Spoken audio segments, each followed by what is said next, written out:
Hello, good evening, welcome to Rangers Radio. I've got myself here back in the show. It's GB, Southside and Bridgeman. Evening, gentlemen. Good evening, lads. How are we doing? Hi, good evening, Ox. Good evening to Bridge and GB. I can actually a big evening to yourself, Ox, there, and your techie boys in the background, and to the two lads, Southside and guys there, GB, sorry, and maybe it is GB. I can just say to all the Rangers fans listening in all over the world, good evening, welcome to Rangers Radio. How are you, GB? Aye, okay, Ox. Probably on a bit of come down since the game yesterday and stuff like that. Bit disappointed. Come down. Don't think we ever got up, Southside. Aye, just one of the Mondays, but you know what? I've been here and seen it before, and you take your medicine and you move on, mate. We've had worse, Southside. We've had worse, but Yep. It hurts, always hurts, you know. Oh, it hurts, aye, because it hurts all right, but you know what? We move on. So the hemorrhoids being get cream for that, Bridgeman, eh? I have to say, I echo the guys' words. Let's move on. All right, do you want to have a Take quiz? your meds and move on. Do you want to have a quiz? That sounds better tonight. Oh, boy. What's your specialised subject? Geography. I I tell think you. what we'll do is we'll talk about the individuals, we'll talk about the collective, and we'll talk about the manager. We'll sum it up. But I just want to be fair on the threes to get it off your chest. And listen, GBs, take a sit back. Bridgeman, there's some coffee over there, and the custard creams are in the jar. You help yourself, mate. This could take a while. Bridgeman, get it off your chest. I'll do that, buddy. I'll do that. Southside.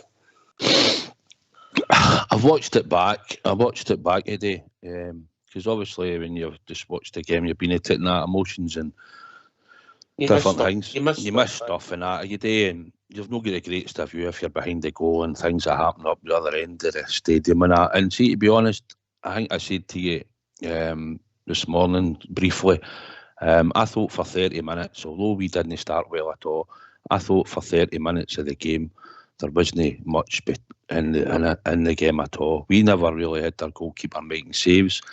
We had balls in their box. We had a couple of close things. They were putting balls out for corners. We had a bit of pressure. I think McGregor had one save in about 20 minutes. And I thought much that our fullbacks coped well. And I thought, although we weren't playing great, we were still well within the game at that point. Ox, would you agree? I don't think there was much in it. I think I was disappointed in my shape, but they were McGregor had nothing to do, and neither did Hart. The best chance up to about the end came when Vickers took it off Sakala's fit, yeah? I think the game changed roughly around about 35, 36 minutes. Just felt like we gave them a bit more. We gave them a bit more space. We looked a wee bit more open at times. Players didn't look to be shutting down as quick as what they had been. And you could see a wee shift, and I think we got one or two warnings just before it. I think one went by the post, and I think Kyogo had the header, and that was just around about 40 minutes, and I thought we looked as if we are struggling here. The midfield looked as if a couple of them just looked like they weren't working hard enough, and the shape looked slightly off. It's as if they maybe slightly upped it a wee bit on us with pressure, but we weren't coping well at that time, and unfortunately the goal we lose is just, I thought Connor Golson was slightly forward. He's pointing to Tav, and when you look, when Moy gets the ball and he passes it to the wing, Golson's body shape at that point is gone towards there, and then Maeda's ran off the back of him, and he's in no man's land, and then it's about tracking runners, so he can't track his runner, and as they put the ball into the box, thought Ben Davies could have reacted somehow slightly better, but I get the fact that him miskicking it might have put him off, and the boys standing there in the middle of your 6-yard box with a free tap in. Borner's obviously occupying the other boys coming in at the 4 post. but I think the mistakes was made. They had the box for nearly 2 minutes. They recycled that ball when we get about 2 toes on the ball in that whole time.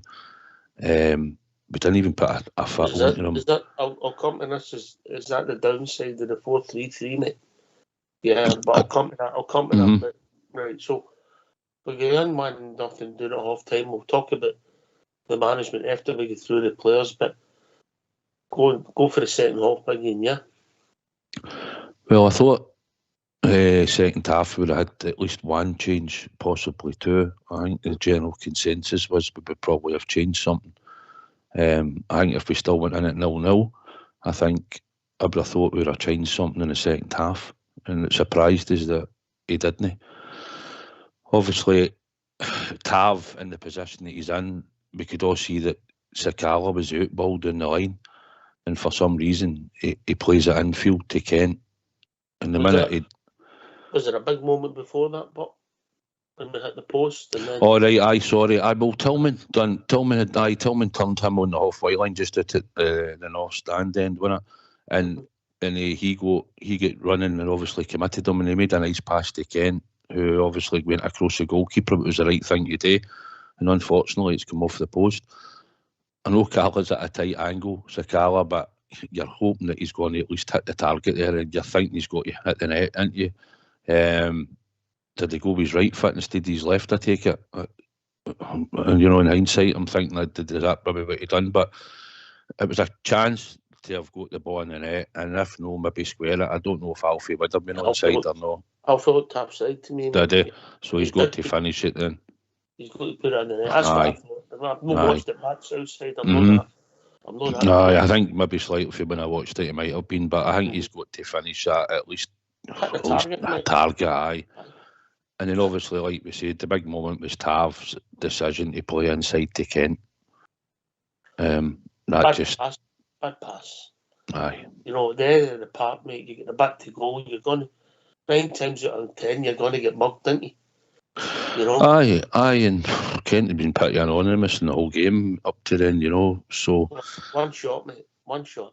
But he get robbed in there, and obviously McGregor goes and busts through 2 to 3 of players and then plays a ball who then they look to get it wide, and once it goes wide and comes in, again, Borner's trying to cut in Kyogo, and we've got 2 centre-backs actually that's standing around about the 6-yard box, and the ball doesn't go anywhere near them.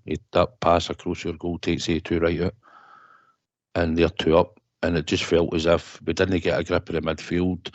We should probably have changed that, in my opinion, and probably maybe other people's opinions, but just felt like we went out with no enough legs in there. We had to try and go and impose ourselves, and we just seemed to get picked off, you know. So the game, they got the goal with 2-0 down. There's a bit of you fearing the worst, is that fair?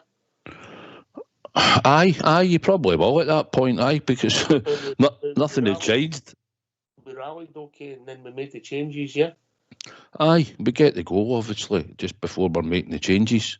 And obviously, you think, well, that's the turning point. And then, obviously, Michael Beelan decides to make the changes.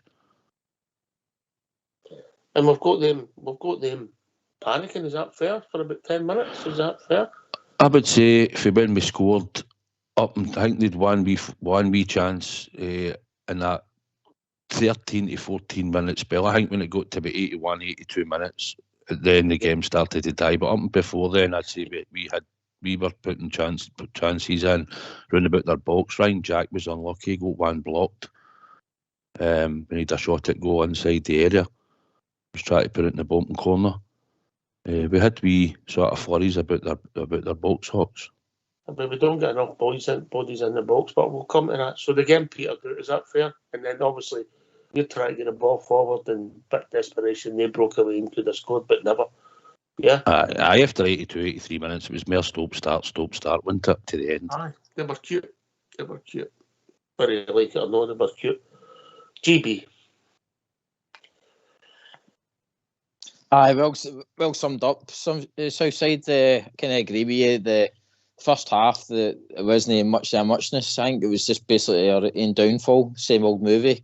Definitely, I felt for the 0 to 12 minute mark with Kent and Lundstrom when they had that chance as well. in the first half. We looked as though we were the one that was going to score first. We had that spell of the 3 consecutive corners as well. We didn't do anything with that. Again, like I says, we go into the end of the first half, and then the second half, I agree with you as well. 65 to about 85 minutes was all Rangers, and we just needed to get that other goal. But that's the difference, I think, Southside and the rest of these. I think it's just we're just no clinical. You watch their players, and Ox has touched on it there. The amount of players that flood the box, guys finishing their chances, taking their chances, making chances, moving constantly. I think we looked at a lot of our guys and they were jogging about yesterday. There was a centre forward standing still all the time, waiting for the ball to either break to him. Kent, Southside, I mean, I've heard you banging the drum about him, saying about how he shouldn't get a contract. There's been weeks where I've been kind of, don't know, the player's still there, but no harm. But see, yesterday, he's a player that's just running about, and we can't have that. When you look at their team, the players are constantly contributing to the game. They're making something happen, especially on the forward line. And we can't have a guy like that that just run about as well as putting him in midfield and putting on another attacker. He's great work rate, but I mean, he has to do more up front for us if he's. Yesterday, I think that will come in out with the tactics and the shape. Mm-hmm. Right, okay. You done there with the custard creams, Algin?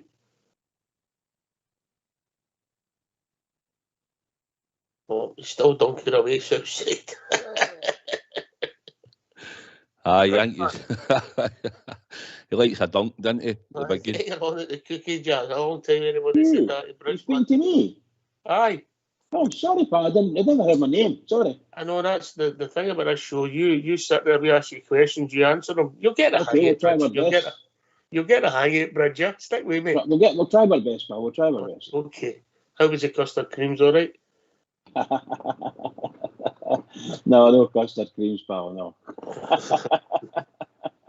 Right, get it off your chest, mate. On you go. Well, I would reckon, maybe some of you guys might agree with me, I reckon that overall they were 10% better than us in a number of places. I think the main thing was they were fitter, they looked fitter, and they were quite frightening when they moved forward. Their defence got most of the time, virtually no support from the midfielders who couldn't make it back. So you had lots and lots of that going on. However, we did cause them problems, and we had the good possession for a wee chunk of the first half, and had a couple of wee close chances. But I think our goalkeeper showed you what the difference between the two teams were. He had a couple of wee saves and then a couple of blocks, and that was I think that was the difference between it. And they had chances, obviously the ball going wide, and fortunately for us going well wide and over the bar and things like headers over the bar. So we weren't there. We weren't marked. They never marked them. We couldn't catch them. That kind of thing was going on as far as I'm concerned. When half time came, we saw what happened with their goal. We don't need to say too much about it. What a shambles. But half time comes along, and the Bridgeman's thinking, he's going to make a change. He's going to bring the young lads on and get us some legs, and nothing. I was shocked. To say the least, I was shocked. I couldn't believe it. We've got nobody on there that has got a wee bit zip about them, other than, shall we say, Sakala. But Sakala has been, shall we say, well managed by their right back or their left back, whom Sakala gave him a doing the last time, But it took a wee while for the two young lads to get on. And, I don't know what to say. They score again. We don't know what to do. Anyway, the ball comes up the park and we start to get a wee bit of pressure, and we start. Actually, for about 15 minutes, I thought we were battering them. That's my honest opinion. I thought we were battering them. They were at sixes and sevens, but we never took advantage yet.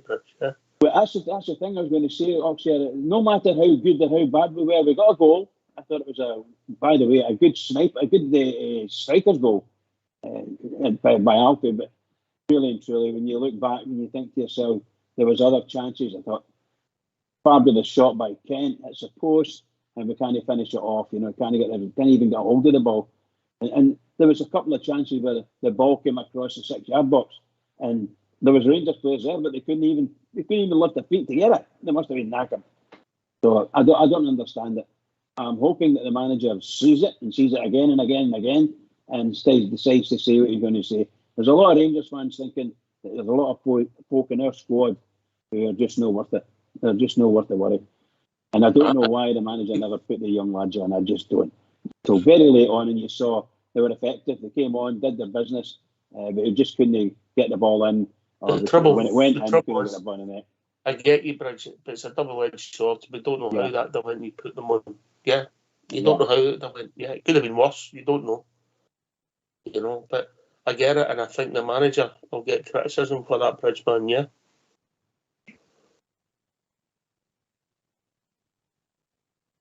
Yeah, absolutely right, pal. Manager will get criticised. I think they will get criticism. So, right, we'll go through the players and just quickly give your thoughts. We'll go in one by one. Obviously, we'll start with the starting lineup. I'm going to talk about. We'll walk through them in order. Yeah. The goalkeeper, he was one of, if no more success yesterday because of what he done late on. He wasn't too involved the rest of the match, if I'm being honest, Southside. One mistake for me when he rolled the ball to John Lundstrom, put the whole team under pressure, yeah? Yeah, right in front of you. I don't know what he was thinking about there. But apart from that, Alan McGregor committed himself all right, yeah? Everybody agree? GB? Aye, Ox, totally agree. McGregor had a fantastic game. He turned up. He knew what he was turning up to yesterday. Mm-hmm. And he done okay. Arguably were man of the match. Bridge?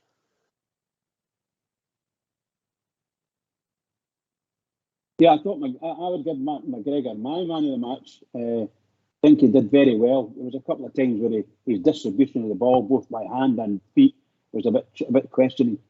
But we just didn't have the people in front of him that he could really make a good pass to. And when he made the passes, they weren't holding the ball and getting possession and so on and so forth. All right. We'll talk about Tavernier. The 2 goals came down his side. I don't know how. I don't think he was that culpable for the first one. It was just the way the play broke, wasn't it? Great, but the second goal, Southside, his decision making with a pass, too casual. And he's going to take all the criticism that comes his way because he's due. It's a big moment in the game, mate. 100%, it's a big moment in the game because we did a wee scare in that a couple of times before it, and we had the ball in our own possession. And probably most people thought you've got to dink it down the line, and I know it might be a sort of hard ball to dink down the line for Sakala. We might be thinking we might not get it out the park, but it's better going out the park than what actually happened. I know he might have seen Kent in space at the time as well, where he's looking forward, and Kent's ball watching probably as it's coming to him, and Starfelt read the pass that was coming, and he just nicked in and put the challenge in, you know. So I thought he'd done well. He was trying to get forward in the game Ox as well. I mean, we used him a lot down the right on side. He had to try and win a lot of headers on the byline, and I had to chester him on the byline and try and go forward. I thought Maeda gave him a hard time as well. I think he tried to shut him down. I think that's a tactic they used that they knew we would use. But I thought on the whole, I know the 2 goals come down the right hand side, and that's what he'll be judged on. But he certainly wasn't the worst player. No. Wasn't he great, but wasn't the worst. We all agree with that, summing up? Aye, Ox, the only thing I would just add to it quickly is that Tav takes too much responsibility in the team. Yesterday he was doing corners, free kicks. He's obviously on penalties already. He's trying to give instructions to 2 guys in front of him and all. I mean, he really needs to start delegating some of the duties a bit, because they rely on him to do all the corners and all that, and even the free kick. Sometimes he needs to step aside and allow Borner maybe just to step up and have a shot. I mean, we do need to. The rest of the team. It was Borner's free kick, mate. It was the right side for Borner. It wasn't the right side for Tav, yeah? Aye, that's what I'm saying. I think sometimes either the team or Tav need to take a kind of look at the duties that's going on in the team, because Tav just seems to be doing it all, and to be honest, we're getting nothing for it, Ox. I seen Kamara took a corner yesterday from the other side. That was when I noticed he was on the back. Right, so we'll take the central defenders as a pair. I didn't think they were great yesterday. I think they had a tactic to make sure they hustled them, the same that we were trying to do with them, but they had a bit more legs up front so they don't get time on the ball. And I thought their distribution wasn't great yesterday. Bridgman. I agree with that. I thought they were quite poor, actually, to be honest. But that's because their team, the way their team play, their delivery into the box is really good. And the guys who take it, get the ball, whatever they're going to do with it, they're quite quick on the ground, so they can actually stop the ball and turn and hit it, or pass it back again. And by the time our centre forwards or centre halves decide what they're going to do, and they're good players. I mean, they're two good centre halves. But I'm afraid our midfield were no help at all to anybody. And I think the centre halves had a poor game. Mm-hmm. No. I don't think they were the worst on the park south side, but they weren't great, let's be honest, yeah. Aye, couple of times Connor knocked long balls just into space. There was one, and he was trying to clear one in the second half, and it more or less rolled down his shin and could have went anywhere, but it rolled to the middle of the park. I think he should have been on the one Kyogo got ahead to just before the score. I think we were expecting your centre half to be getting that. He's nowhere near him. His positional sense isn't great at times. And I think the two of them are no bad sort of for passing and stuff, but yesterday you needed a wee bit more than that. We need to be winning a lot more challenges. I think Ben Davies was the same. Maybe people say he's probably culpable for the first goal because it's a miss hit. And he should maybe have probably stuck his foot out. It might have looked better if it was an own goal than Kyogo standing in his cell, tapping it in, or to even put it out for a corner. But he sort of froze when the ball comes across.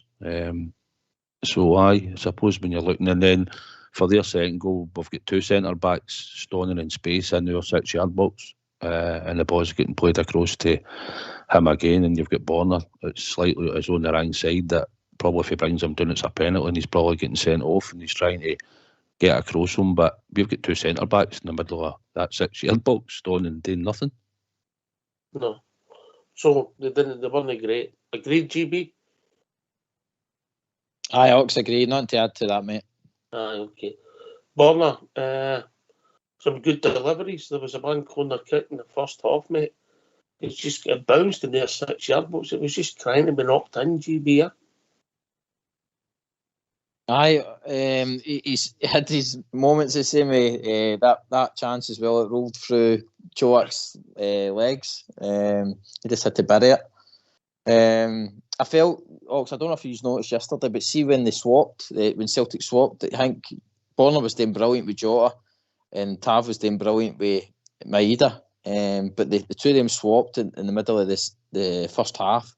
And that's when Borna started showing the usual stuff where he was getting beat and stuff like that. So But they swapped back quite quickly, mate. Oh, didn't it last?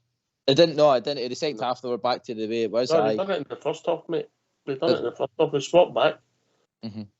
I noticed they did do a switch, and there was times where Borna was getting caught out again, if you know. But overall, again, Ox wasn't the worst player in the park. No, he wasn't. I mean, he wasn't great. Let's be honest about it. He wasn't. You agree with that? Was that fair? Southside Bridgman. He wasn't the best, but he wasn't the worst. No. Collectively, it was a good performance, but he's no like the worst. Maybe other people think different. Obviously, Ox people will think differently. Right, this could be interesting. We'll take the next 6 players. This could take a while. Right, make it brief because we need to get the phone lines open. Right, I'm just going to answer. You can answer yes or no to this, and it's yes or no. If you don't answer yes or no, you'll get cut off. Should John Lundstrom been playing yesterday, in your opinion? Bridgman? No. Southside? No. GB? Yes. Right, so you think that John Lundstrom looked fit yesterday? No, I didn't know he didn't look fit until the game started, Ox. But on paper, I agreed with the manager's decision to put Lundstrom in. I'm not talking about forward again. I'm talking about during and after the game now. All right, now on the hindsight, now, no. He didn't look fit. Southside, he looked miles off it. Yeah, he didn't look fit. He couldn't distribute the ball. He looked slower than normal. I didn't think that was possible. No, he was miles off it. I didn't even have him in my team, as you know, when I picked my 11. I thought just because he's drilled his ankle, listen, John Lundstrom's gave us 3 good months out of nearly 18 months or something at Rangers. Is he here about 18 months? Let's not kid ourselves. And yesterday, performance caught out, took a cheap booking again, put yourself under more pressure. He's not got the pace, and he's passing and everything about it yesterday. No tracking men, culpable with him and Golson at the first goal. No tracking men running before it gets in your box. Just miles off it yesterday, and I just don't see how Michael Beale would want to think he's a player that we can take forward with us at all. I just think we've had really 3 good months, and I think yesterday in a game like that where you're hoping that he's coming back in to say he's fit and Michael Beale's put the trust in him and he's put in a performance like that, then you can judge that yourself. Do you know what gives me concerns? I'll say to you through and then we'll move to the other two. What gives me concerns is this has been a theme that's run through our team now for approximately a year now. Alfie played him when he wasn't fit, got injured, we lost him. Whether you right or wrong his form or you think he's good enough, that's up for debate. Tavernier, maybe Golson, other guys we played weren't fit, kept trying to play them. It was always to everybody they weren't fit and we kept playing them. We've done it again. We've brought Lundstrom back and again, in my opinion, him and Tillman looked miles off it. Yeah. I'm not saying they played. I'm giving them an excuse because I'm saying they didn't look fit. I don't know if Tillman's good enough to play in that position or he's ready to play in that position. That's another debate. But we've done it again. Whoever signed that off and said he was fit or they let the player make the decision, it's wrong, Bridgman. 100% wrong. 100% wrong. I think that Tillman should have been kept on the bench and maybe come on and get a last maybe 20 minutes, 25 minutes. But John Lundstrom should, knowing what we know now, should never have been near a Rangers team at all. That guy needs to be off for 3 or 4 weeks, rested completely to see what's going on with him. What is going on with him, we don't know. There's no way he's fit. He just can't do it. He just can't do it. He could hardly run. After 5 minutes, he stopped running. That's what I said. He's not get pace at the best of time, GB.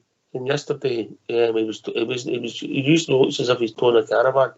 But yesterday it looked as if it was 2. Or should I say, Port Bears caravan with the Port Bears inside it.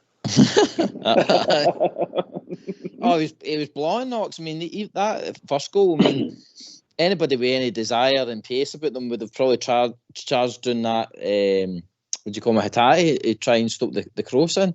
But, no Hatate, Taylor. But the heart wasn't there because he knew that he wasn't fit to do it. I mean, so, again, that's down to... The manager said at the start of the week, he says, there'll be guys who'll be chatting my door on Friday and saying they'll declare themselves fit. I might declare themselves fit, but come on, you've got a duty to put out the best team. And the process is for us saying they're fit, obviously isn't working because it's happening too often. Mm-hmm. Right, I'm going to be honest with you about Kamara. I don't think he put a fit Ryan. He didn't put a fit right. Southside, we never put a fit Ryan. He was non-existent. He just didn't get into the game at all. Just the 3 of them. It was really the 3 of them. We're saying there, we've just talked about John Lundstrom not getting in the game and no influencing it and half the pace, and then we're coming to Glenn Kamara and we're still going to say the same thing. The only thing I really thought I know of Glenn Kamara was when he put the tackle in and got the booking in 50 minutes, to be honest. It's been really sort of noticed. He moved the ball at times and that, but it just wasn't the Glenn Kamara that we thought would turn up on the day, to be honest, was it? And then we go into the front 3. I thought Callum was the best of the 3 of the piece. He's endeavoured without any quality. Alfie gets a goal. I would have never have took Alfie off. Yeah, only because I think we're 2-1 down. The lever guys are likely to score a goal off and do something different. Yeah, put Joe, I can do something different, but I didn't understand that decision. Ryan Kent, he'll be the one that'll be getting all the criticism. Ryan, I don't know where he was playing. Bridgman? Ryan Kent was very poor yesterday. Considering I'm a big fan of Ryan Kent's, and that's the worst I've seen him play. I tell you that's the worst I've seen him play. He didn't seem involved at all at times, you know. If Marshall drive in and a great shot, hit the post, unlucky. But he needs to score a couple of goals and get his confidence back up. I think he lacks confidence at the moment. But he didn't do anything for Rangers yesterday in reality. I don't understand why. Maybe he doesn't want to be here. I just don't know. But he certainly didn't turn it on for Rangers yesterday at all. However, in saying that, and if he looks behind him and he sees some of the players who are key players in our team not actually playing either, you know, then it can be very off-putting. You've got your job today. What other people do in the football park's not your responsibility. I understand that, pal, but I'm talking about people can get discouraged very easily. Aye, well, that's it. Well, maybe I thought he was. I thought he was our second worst player yesterday, if I'm being honest, in my opinion. GB. Aye, Ox. We've been saying about Ryan for a while now, and we moaned about Gio putting Ryan out as a winger and just making him a winger. But now with this free roll, we don't know what he's doing. He's all over the place. He's running, and there's nothing at the end of it. There's nice wee flicks and stuff like that he done yesterday. He put some nice passes into Borna, but it's all well and good. He's just again another average Joe, and we're needing better than that, Ox. We're needing to penetrate their box. I mean, like I says, we never once put pressure on them yesterday. Ryan never showed that kind of burst that we were seeing for that opposition, that running into the box and making the defender make a mistake. He was too much back in midfield, and again, like I said at the start of the show, as well as playing as a midfielder that they can spread the ball about and work hard for you. With a good engine, he's no the guy that we're thinking that up front he's got to grab the ball, beat a player, do a great touch and score. I mean, he was nothing like the previous Old Firm game at Ibrox. Yeah, all right. Well, leave the subs out here because I think they come on and you know it's hard to get into the games Southside. You know what I mean? You can't judge them. Yeah. You know, we takes a wee bit of time, doesn't it, to get into the game. A game's fast and furious, isn't it, to be honest? You know, so we'll leave the subs here. The manager yesterday, yeah? Southside. The manager, I think he's got to take a look at the team selection that he picked. I really do. I mean, when the team came out and we were all sitting in the pub, everybody was shocked. Or and about, you could tell people were going, Raskin's not playing, Raskin's not in the team. I think as a support, we expected Raskin to come in and play. Said we weren't having squad fillers. I get it that he's probably not anywhere near the fitness levels that he should be. I get that Michael Beale has defended himself by saying that he wanted to go with that team, right? But we went out there with John Lundstrom, it doesn't look fit, and we went out with Malik Tillman, by some people's opinions, wasn't fit. So I just think that he should have played Raskin. It was a one-half cup final, and it's a game that we should have won or looking to win. And I think that with him picking these sort of players and not putting them in the team, even Cantwell, I think showed a bit of weakness, I think, on his part, because he said they were here to play. And the first chance he's got to play them, he's chosen not to. He's went with a tried and tested squad that's let us down on many occasions when it gets to semi-finals and finals. And unfortunately, they've let him down again by him making that decision. I picked that starting 11. Well, here's what I think he tried to do. I think his substitutions were pre-planned, GB. The idea was to go with that 3 for the first 2, then refresh it. Yeah. Obviously, the time he done it, we were 2-0 done. You know, maybe 2-1 done by that time. We got the goal. Just remind me when we got the goal. But that looked pre-planned, and then we never gave them enough time. I think he changed my shape. He went with a flat 4-3-3. Yeah, and then we got it wrong. We changed my shape, and we put a boy Tillman. We put him at the right side of a midfield 3. And let's be honest about it. He only has to speak to us, and maybe there are 18,000 that were sitting next to the south side, and they would tell him that's not his position. If you're going to play that boy, you can only play in one place. He's not an up and down, box to box in midfield on the wide position. So you got that wrong. He also played a guy that obviously looked no fit to us in midfield. Put us under pressure, and Kamara just did a stinker, so I can't blame the manager for that. But the supporter were running out of patience with Glenn because he's lack of consistency, GB. Yep. I mean, if I take the point of the manager, Ox, hopefully he's got to take away for this now that he can't go on sentiment anymore. He's got to go with the players that he's brought in. Right, so like you're asking, was on form. You've got to go with your on form players. As I said, I was surprised with the lineup just purely because one, it was a team that gave Hearts a great game, and it was a team as well in the All Firm game at Ibrox. Right, Lundstram had a great game at Ibrox, but granted, in the back of my mind, what I was thinking about was that guy's just come back for injury. So where I'll give the manager slack is that if he's been given the okay that Lundstrom's ready to go, then he's probably got to trust him to go in there and do the job that he done at Ibrox or he done at Hearts. Same with Kamara. He done that 70 minutes at Ibrox, mate, when he was fit before he got injured. He had the game at Hearts when he was fit. Yeah, if he's not trained. When did he do his ankle? He done it against Partick Thistle, didn't he? That's right, aye. 3 weeks ago. 2 weeks ago. Yeah. So does the manager not trust his squad then, Ox? Because that's how it comes across then.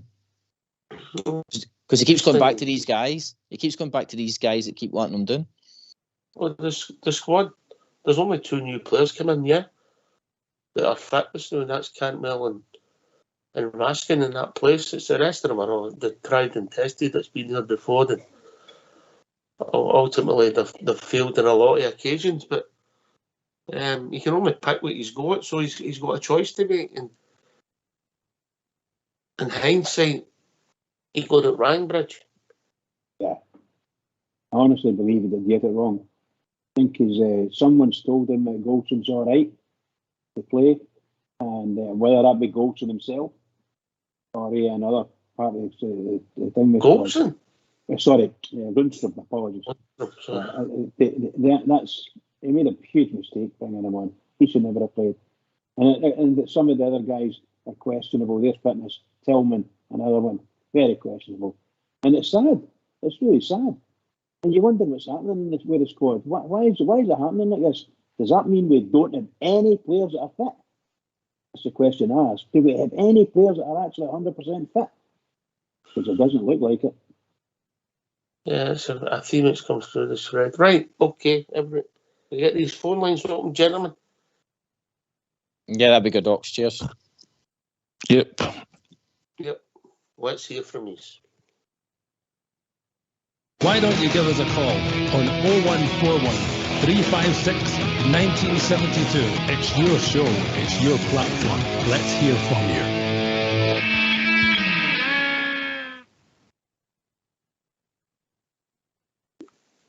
Southside, it's a pressurised job. It's winning football matches, but you're judged in the big matches, yeah? 100%. It was a one-half cup tie, you know.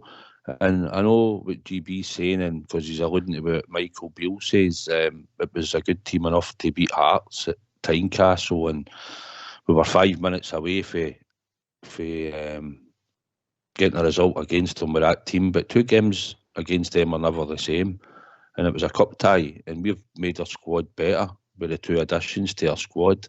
So you'd think that they would put them in the team. I get he might have ran about and sorry, give us a wee second, I'm going to cough.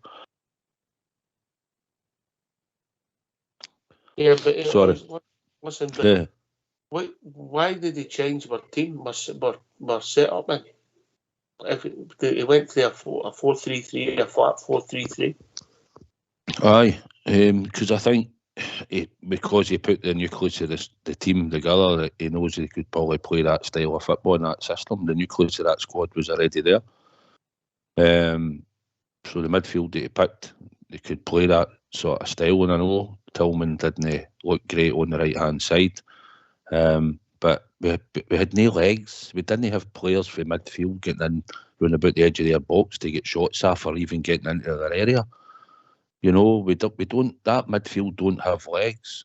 Tillman apart. I mean, he's got a wee bit of movement. He's intelligent. If he'd probably had the legs about him and players that were shutting down quicker than that, and we managed to dominate the ball a bit more and look after it better, Tillman might have got more into the game. But the two that were meant to do the work just weren't at it. Aye, but when you played Kamara, well, usually played with a 2, in the middle. And all of a sudden we've got Lundstrom in there on his own. What did we gain out of that? But didn't we just go overrun? I'll leave it at that. You've answered the question, Big. Mm-hmm. All right. Okay.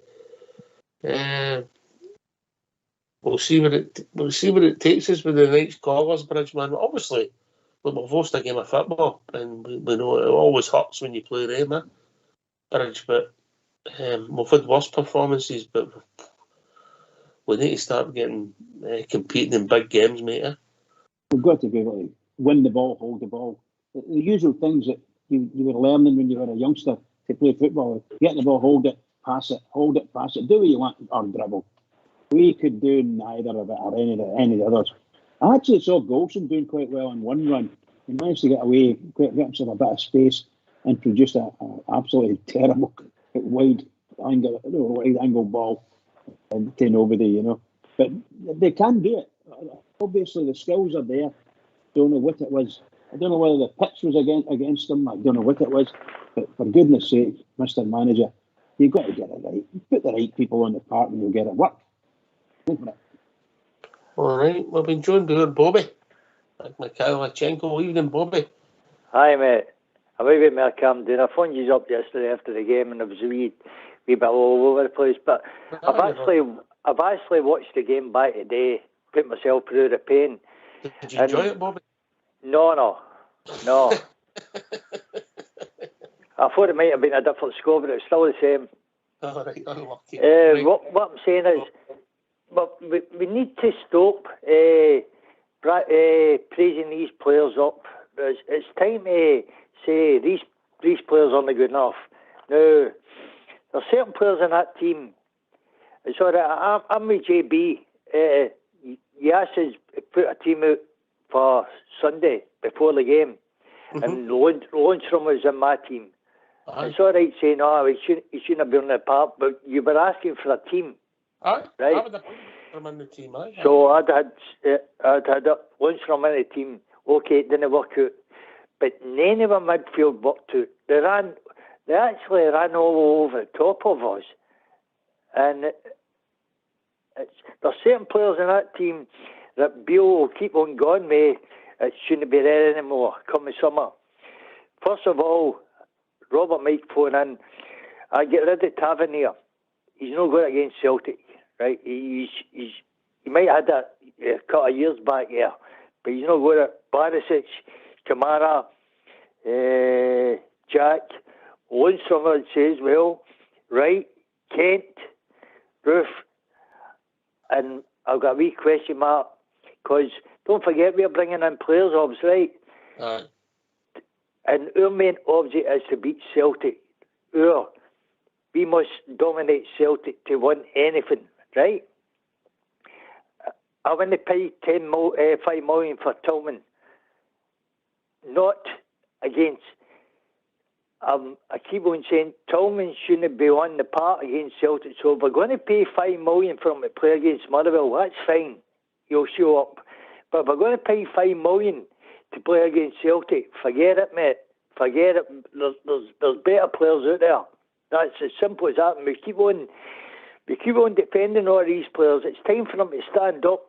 How can they get a team to a Japanese concentration camp and know what it's all about? Me, can I? Oh dear. Can I Oh ask you? dear. Can I ask you a point, Bobby? Mentioned Lundstrom, yeah.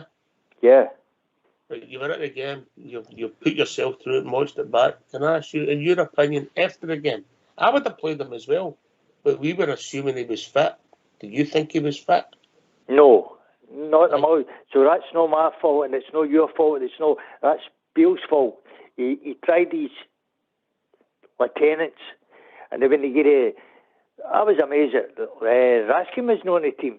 I'm saying, what's happened? He must be injured, but no. I'm absolutely amazed how Kamara's just a waste of space. I've had enough of him. I've had enough of him. Yeah, you're not alone, mate. You're not alone. Right, we're going to be busy tonight, Bobby. You're Right. welcome to join us and throw your bit in. Just sit there and wait. But I'll go to Okay, some mate. of your points, mate. Yeah. Right.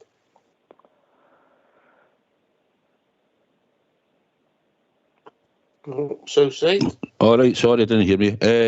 Thing, mate, Bobby, look, we know this squad needs a rebuild, right? We know this anyway. Whether we'd won yesterday or no, it makes no difference, right? This squad does need rebuilt. Win yesterday or no, it doesn't matter. So we've just got to take our medicine. I think he picked the wrong team.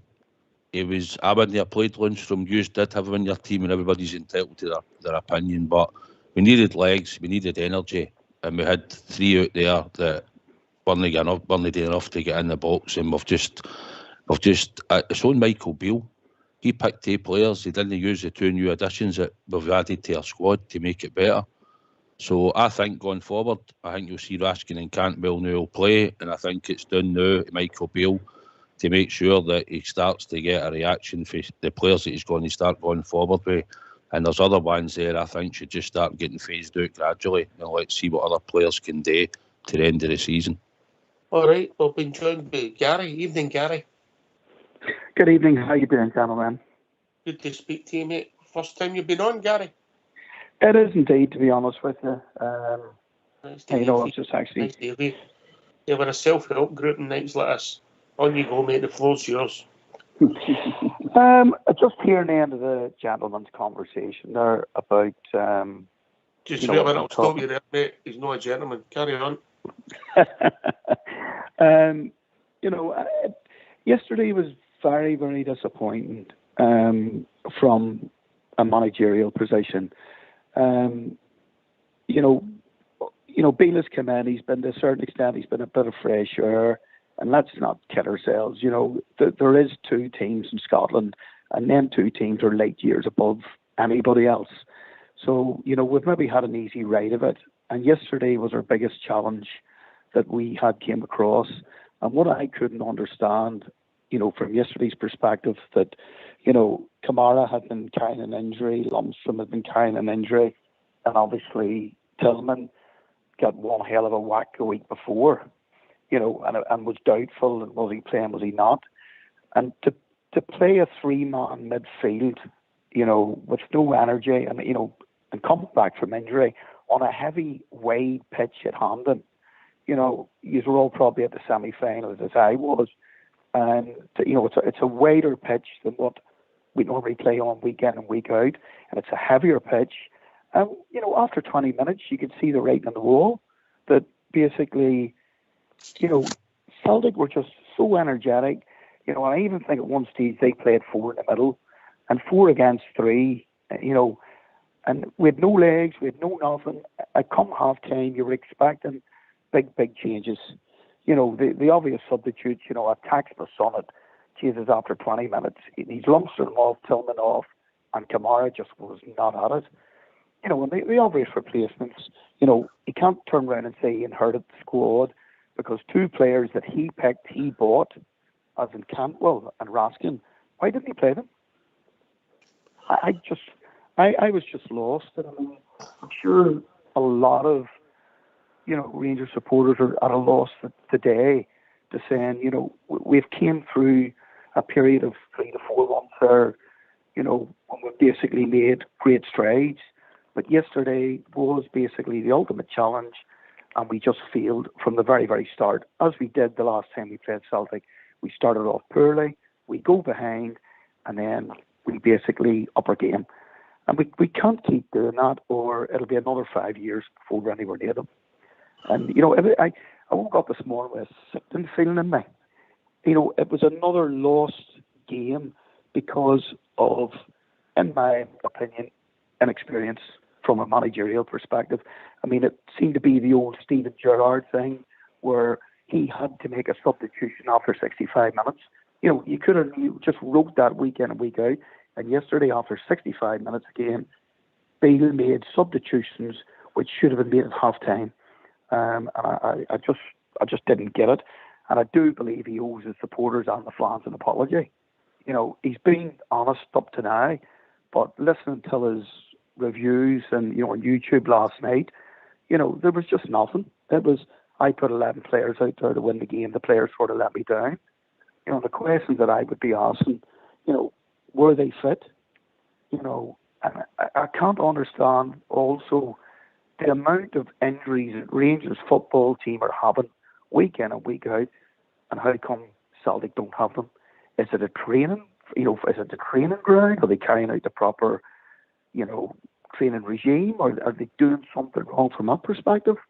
There's something not right with the, why we're picking up so many injuries, and watching all this year, going throughout Europe, all the games, last year was fantastic.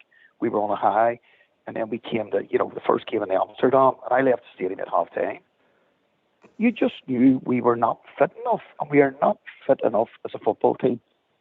I don't know where you agree, disagree, but it's just we go through the paces because we feel we're better than everybody. And we might be better than, 10 other teams, but we're certainly not better than Celtic at the minute. Gary, listen, mate, for a first-time caller, thanks, mate. What a great call and so much sense. GB. Aye, Gary, well said, mate. There's not much I can really disagree with you, mate. You're asking there, why did the manager go with the team he did and didn't go with the new guys? The only thing I can think of, Gary, is that he didn't put Cantwell in there because Tillman was getting the place in front of him.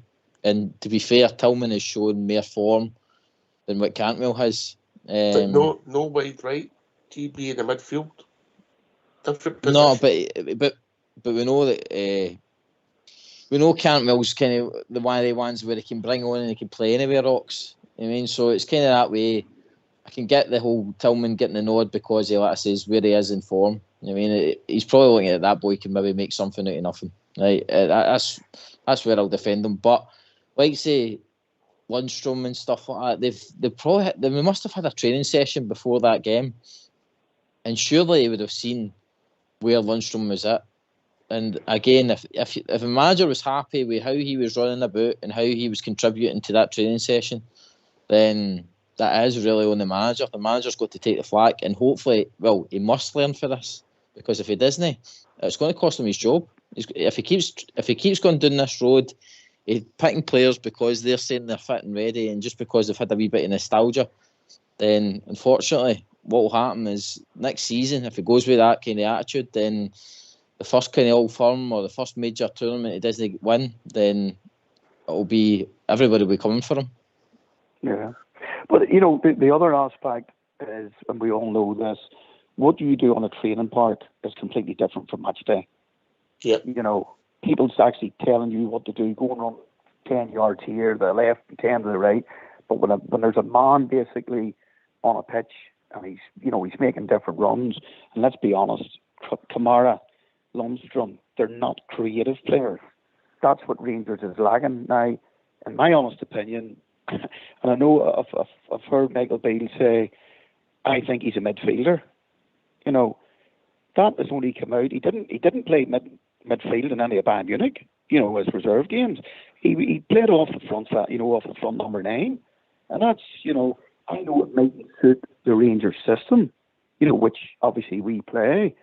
But, and again, is it the right, you listen to people coming on week in and week out about different views. And I'll be honest with you, I used to play a very, very good standard play in the Irish League. And I honestly believe that, this European wing-back system isn't the right system for Rangers. Playing two at the back, getting Tavernier to push on, getting Baratic to push on. And as soon as the ball's lost, it does put pressure on the middle of the park. And the legs aren't there. And it puts a lot more pressure on Goldson, on Davies. And, it's all right blaming the back two or the back three or the back four. There's 6 other players that should be stopping it from the word go. Yeah, we tend to agree with you, Gary. When we talked about the team before you came on, mate, it was the defence weren't great, but the people in front of them were even worse, Southside. I agree, Gary. I agree with what you're saying 100%. I mean, we're all assuming that he wants to play the 4-2-3-1 and we'll have callers coming on here. And sometimes I'll agree in certain games when we might be playing maybe a St Mirren at Ibrox, we might only need to go with one holding player, right? But most of the time they flood the midfield or you're trying to work through them, so you're wanting more creative. We might have to even change our system to a diamond or something. That might suit certain players that we've got in our team.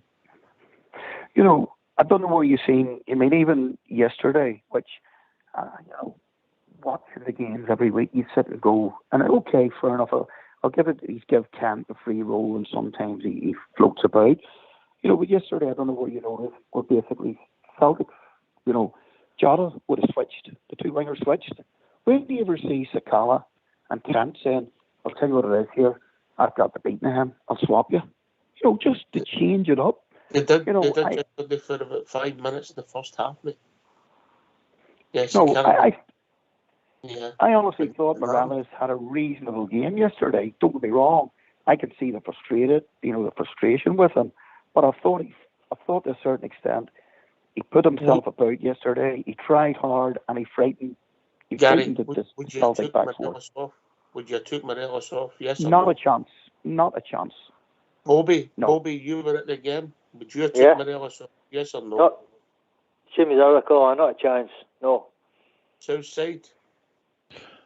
See, slightly. See, before Alfie scores, would anybody complained if he took him off? Because I thought when I seen Trolak getting ready before he scores, I thought Alfie's off here. I mean, You're talking in about hindsight, I think I know. I would have said in hindsight, no, I'd have kept him on, but I wasn't surprised, to be honest, that he took him off.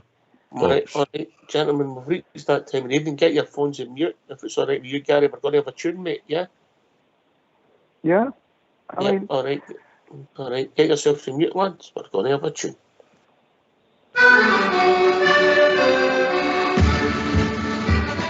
See them march on, marching on through the years of history. Heads held on high, for the jersey they will do or die.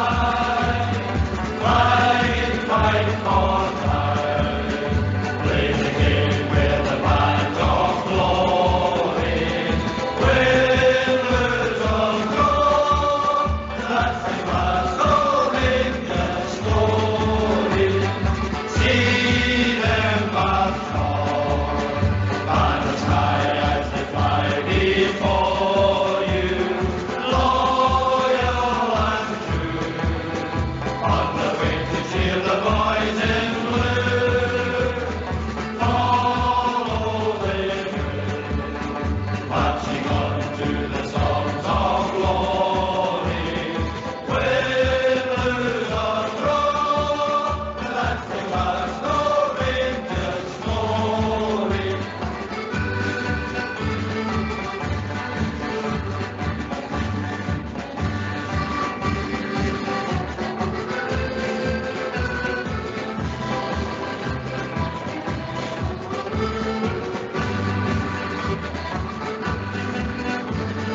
see them march on, banners high as they fly before you, loyal and true, on the wing to cheer the boys in blue, all brave blue, marching on to the songs of glory, with blues of gold, that's the Glasgow Rangers story.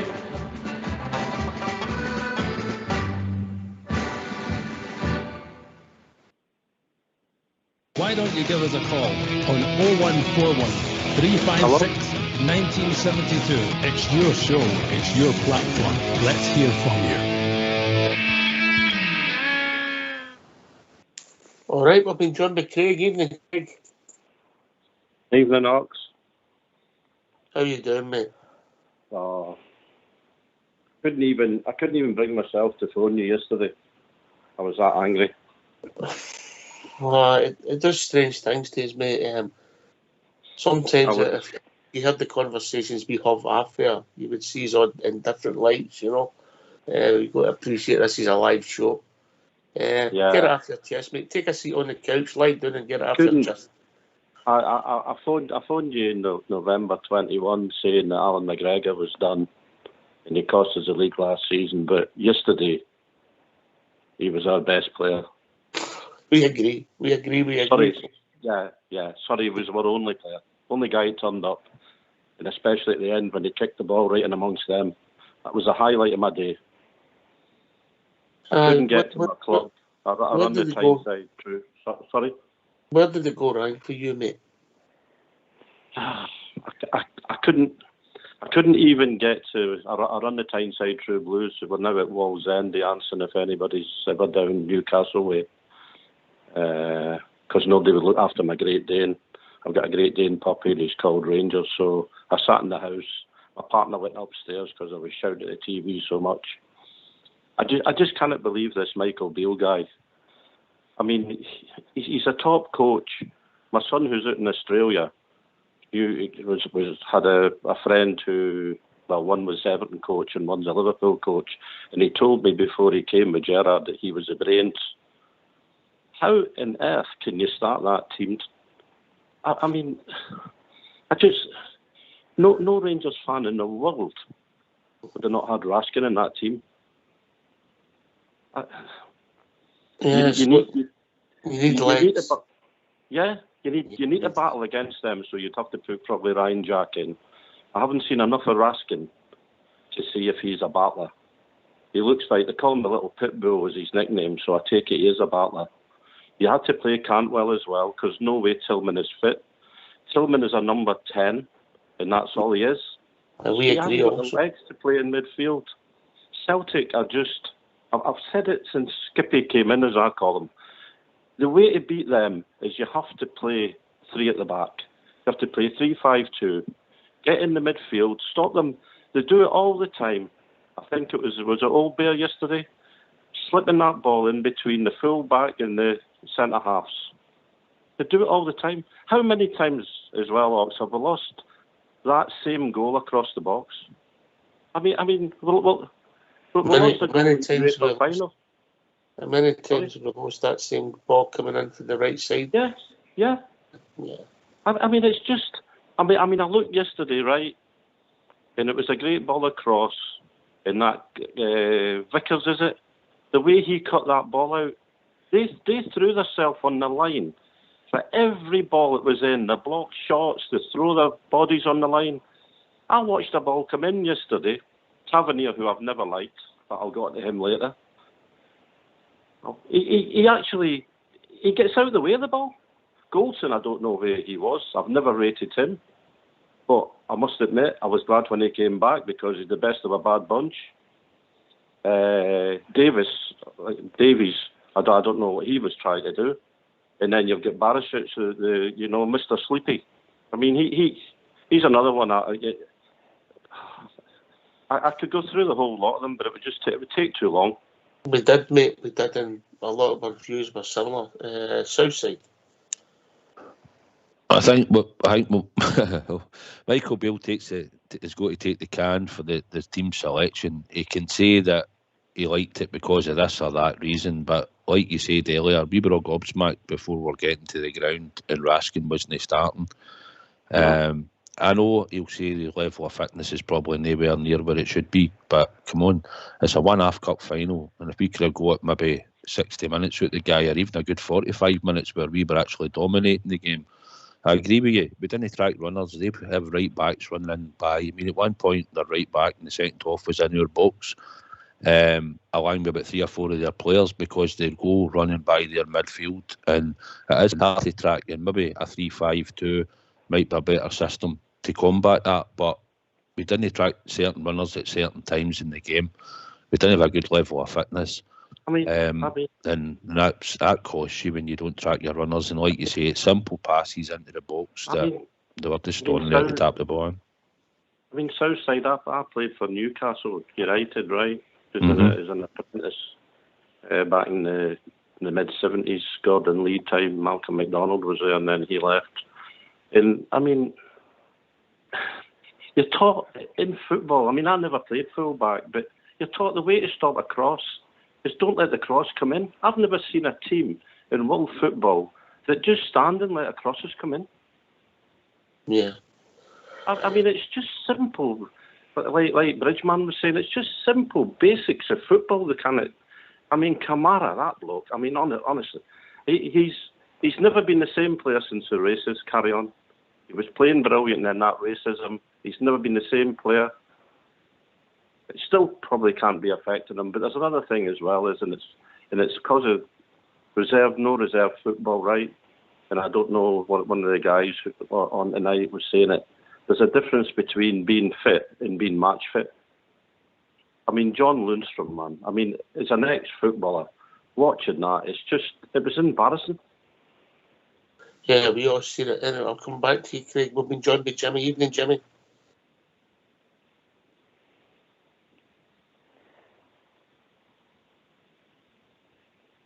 Oh. What? You with us, Jimmy? Hello. Hi, good evening, Tom Breeze. It's just... Aye, can you hear me? Aye, we can hear you, Jimmy. Aye. I think I've got the radio and I'll turn it off. I'll turn it off and come back to you, alright? Alright, Jimmy, we're back with us. We don't disagree with you, Craig. I mean, a lot of the things you're saying are similar to what we said before the callers come in, GB. You know what? Yeah. You know another thing. Sorry, Ox. Can I go or you? On you go, Craig. On you go, Craig. We can't even take a throw-in forward. That Bonner Barisic bloke, honest. Did you see that yesterday, mate? There was about 5 minutes to go. I know. And you know what it is? I mean, lucky my dad passed away 3 years ago. I gave him a heart attack watching that, the teams he watched. I mean, just put Goldson up or something like that and just hit a long ball up to... I mean, we put in some great crosses into our box every game. Welcome to the O2 messaging service. Yeah. And we have no one in there to head the ball in. It's simple football. And you don't have to play all this tippy-tappy football. But the end thing was Cantwell, Raskin and Jack came on, and what a difference they made. But it was too late. Far too late. He should never have took Alfie off. I'm not a great lover of him, but...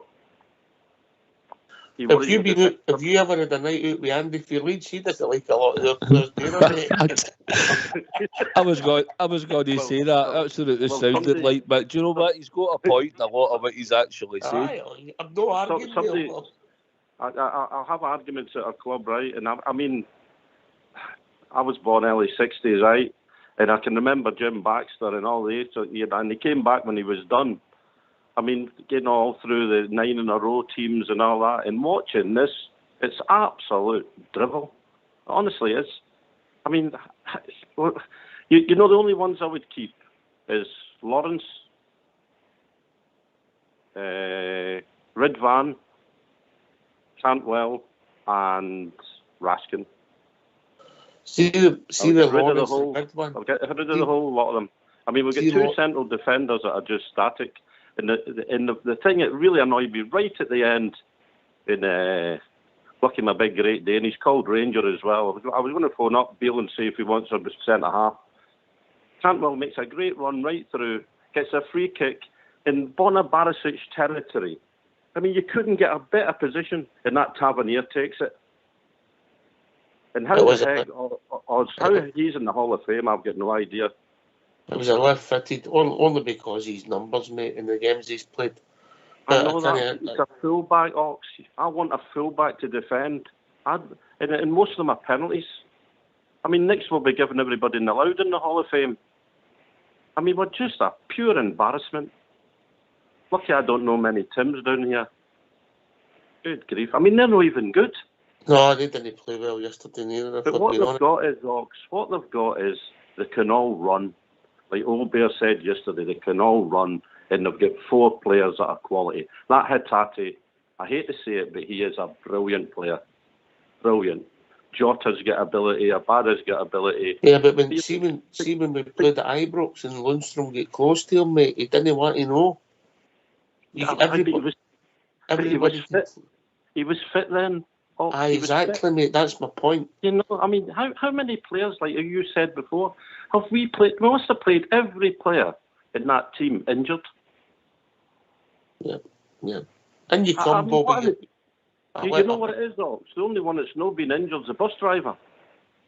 I'll bring in Bobby, get it off his chest. Bobby, sit there patiently when you go, Bobby. Well, there's a lot to get off my chest, but the callers are saying that they're right. We can't keep on defending we definitely can't keep on defending these players and saying, somebody's in the Hall of Fame, so you should get playing. We need to have a look and get good players, but we need defenders defending. And the one the caller said that free kick, that was Barisic's free kick all day. And Tavernier took it off him. All day long, Bobby. I think Jimmy's back with us now. Jimmy, you there? Aye, good evening. Aye, sorry, I was talking to myself. I had the radio on. I heard you. Were you answering back? Aye, sometimes it's better talking to myself. Right, get it off your chest, Jim. I'm fed up with all this folk on the telly and folk on the videos saying we're sorry and we've let the fans down and this will not happen again, and then it happens again, and it just doesn't wash at all, you know what I mean? Tavernier and managers and telling us this. We used to celebrate when maybe win a cup, we maybe win a league. Now we're celebrating if we have a good game. You know, we played well against Ross County, we played well against Aberdeen, we were good at Tynecastle away from home, and that's it for the whole season. You know, that was it. All the rest of the games, we've struggled.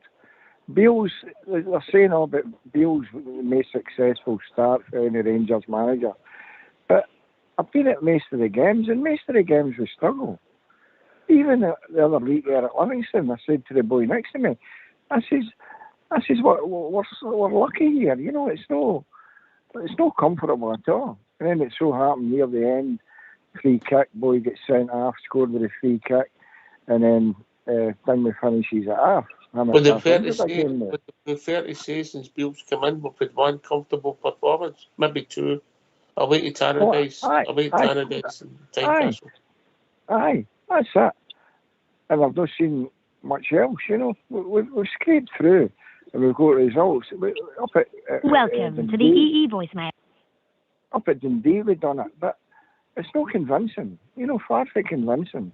And then the games that mattered, where we had the Celtic mob at Ibrox, and we were winning 2-1, and they come back and scored, that was the opportunity to cut the 9-point gap.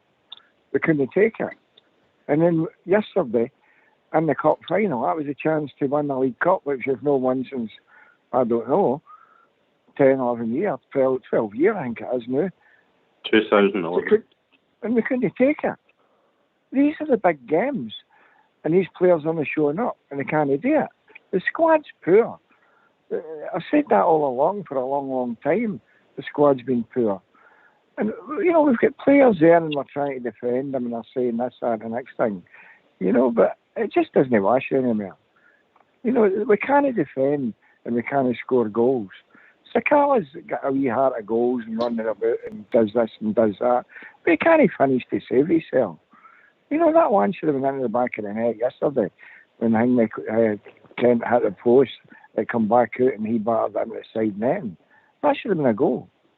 And then that boy Kolak, I don't know what we've got him doing now. I think he's just, we'll stick him on and he's running about. He spends more time in the defence now as he does in the middle up front. I don't know what it's all about with him now.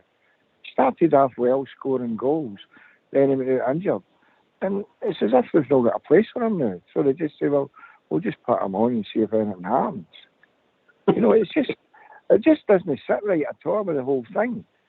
Beale's opening his mouth and does a lot of talking. But it's time, he's got to start banging it up. He's got to start banging it up with convincing victories. He's got 2 games against that Parkhead mob. He's got 2 more games against them, and he's got a Scottish Cup to defend. And he has to do that. All right, cheers, Jim.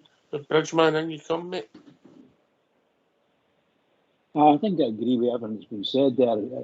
Unfortunately, our team are actually low, very, very low in confidence by the look of it. There were parts of the game yesterday when we were absolutely murdering them, but that happens too few times.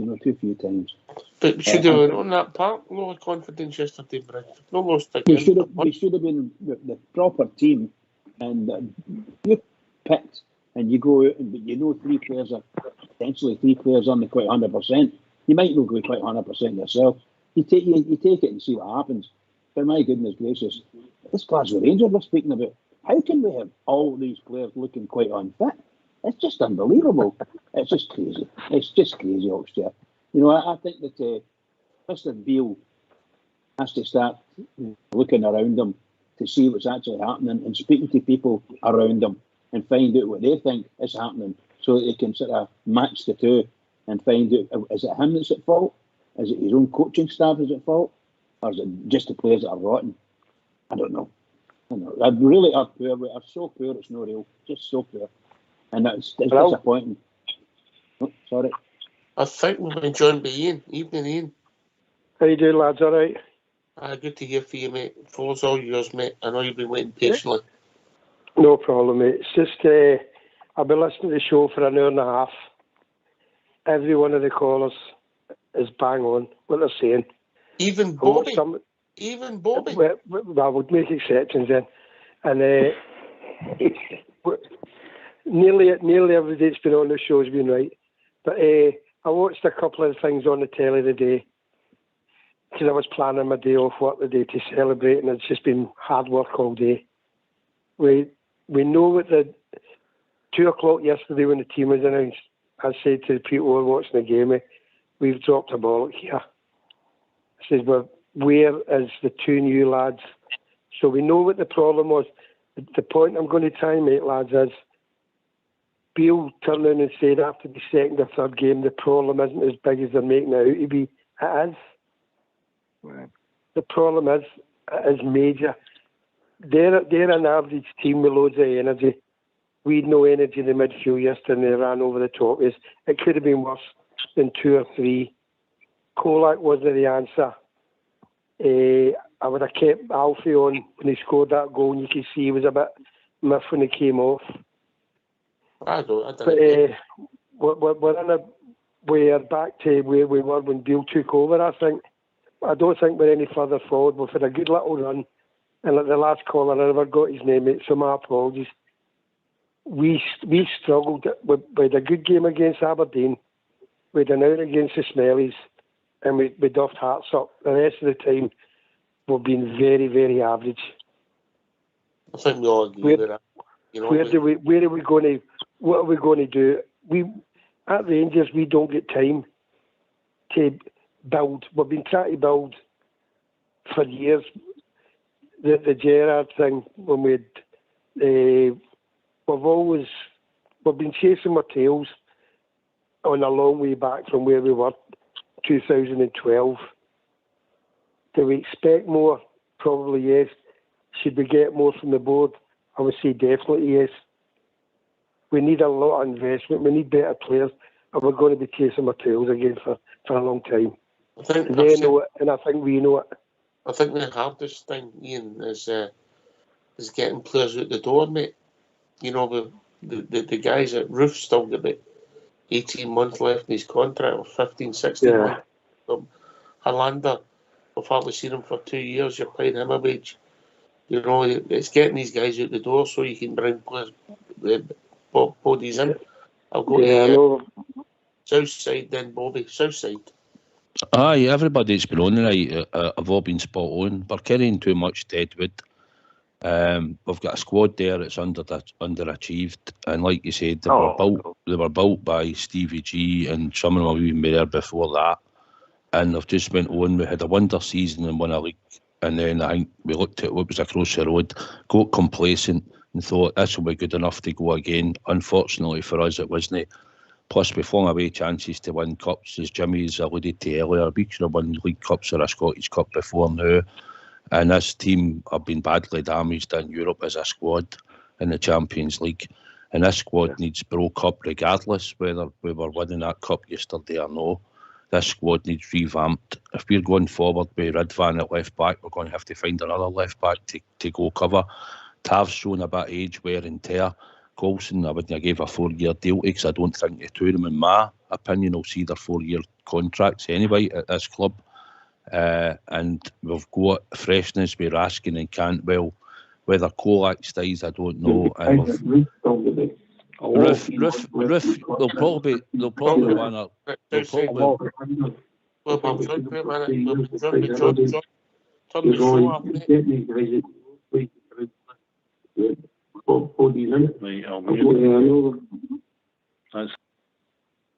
Right, carry on, Southside.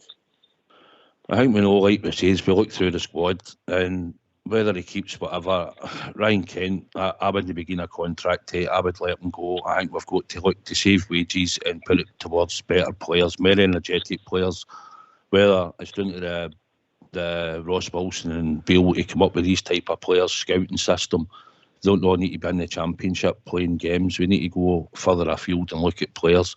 But we need to refresh that squad. It'll take money for the board, and I think, as you said earlier, I think the job is bigger than what Michael Beale alluded to a few weeks back. And it's a major blow that we didn't lift that trophy yesterday because we were in a sort of form of winning, although we weren't playing well. But that's down to Michael Beale. He picked 2 players and left them out his squad that he wanted to make our team better, and he lives or dies by that decision, and he can try and justify it any way he wants. But I think for the majority of our support out there, we all thought Raskin and Cantwell would probably have started, or at least Raskin would definitely have started. Right, Bobby, last word for you tonight, mate. Well, I don't know. I'm listening to all the professionals saying I'm talking a lot of rubbish, but I'll tell you, I'm agreeing with them all. And see if you think back, Obs. See the 2 goals we lost yesterday. Was that not the same kind of goal we lost in the Europa League final? It was similar, mate. Similar. It was very similar. So we've not picked up nor that. We're still way behind, and to roll on the next game, we might win the next game, and we'll be up again. But let's put all these negativities and say, okay. All I'm saying is, I'm agreeing with all the callers. Aye, mate, I get it, mate. And by the way, I think you were proved ultimately right yesterday with your selection. What you said was it's no again for Tillman. I think you might have been proved right with that, Bobby. Yeah, well, yeah, I know I was, but just watch it back. Cheers, brother. Good to hear you. Mate. Cheers, mate. Right, thanks a lot. Cheers. I think Smurf's joined this evening, Smurf. Aye, how you doing? All right. How's things? Wonderful, eh? So, no, I I just wanted to say, look, see, for all things as bad as it was, the boy that called in for the province earlier, spot on with Kamara, with he's carrying an injury, etc. Maybe needing a tidy up operation. He's no fit. The entire midfield wasn't fit yesterday, and yet it's never as bad as you think. I mean, you were 5 minutes away from getting in 0-0 at half time, where you could maybe bring on a bit of freshness and legs, etc. But for me, the criminal mistake, if you were going to set out as a 4-3-3, you can't do that and no play Ryan Jack, and that was a mistake. Ryan Jack, the right of midfield, mate. Yeah. Aye, and I think that